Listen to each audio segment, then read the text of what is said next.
एक नया चेहरा है, लेकिन इन्होंने भी बहुत कम अरसे में बहुत नाम बनाना शुरू कर दिया है। यमुना ज़ैदी। वैसे तो हर ड्रामे के बारे में कहा जाता है ये हमारे माशरे की आम सी कहानी है, क्या ये भी आम कहानी है? बहुत आम कहानी है, बहुत कॉमन है। और हम हमेशा जो अभी आप सब लोग गुफ्तगू कर रहे थे कि सेंसिटिव इशू है, तो सेंसिटिव इशू इसीलिए है कि हम इसे डिस्कस नहीं करते और इस पर बात नहीं करते, और इसीलिए वो सेंसिटिव बनता चला जाता है। हमारी माशरे में नहीं, पूरी दुनिया में, और ये बहुत कॉमन इशू बनता जा रहा है। तो इस पर हमें बात करनी है और इसको इतना सेंसिटिव नहीं बनाना कि ये बिल्कुल हमारे लिए नुकसानदेह हो जाए। ये हमारी जिंदगी का एक हिस्सा है, एक सफर है, उसके अंदर जब ये पड़ाव आता है तो उसके इस पड़ाव पे आके आंखें बंद नहीं कर लेनी चाहिए, इसको ऑन करना चाहिए। यमुना, आपको सबसे ज्यादा मजा किस चीज में आया इस पूरे प्रोजेक्ट में?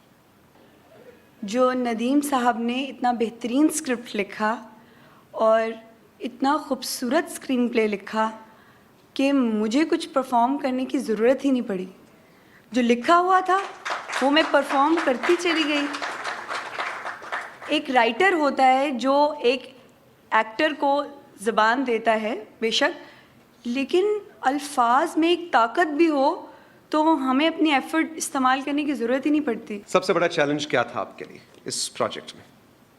चैलेंज ऐसा कुछ नहीं था मेरे लिए, फ्रैंकली स्पीकिंग। जी, मेरे डायरेक्टर ने, मेरे प्रोड्यूसर ने, मेरे राइटर ने, तीनों बेहतरीन लोग, तो चैलेंज कोई रहा ही नहीं।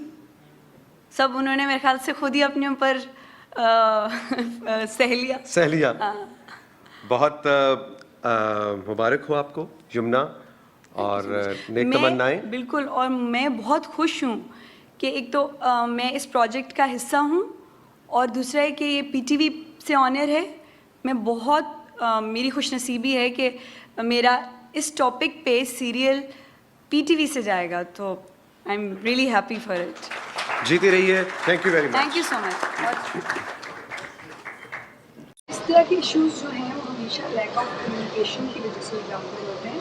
बेहतरीन हल इसका यही है कि जो बच्चों का और माँ बाप का कम्युनिकेशन गैप है वो कम हो, और पेरेंट्स जो हैं वो सही गाइड करें अपने बच्चों को, हर उम्र के हिसाब से उनको वो बातें बताएं जो उनके लिए ज़रूरी हैं।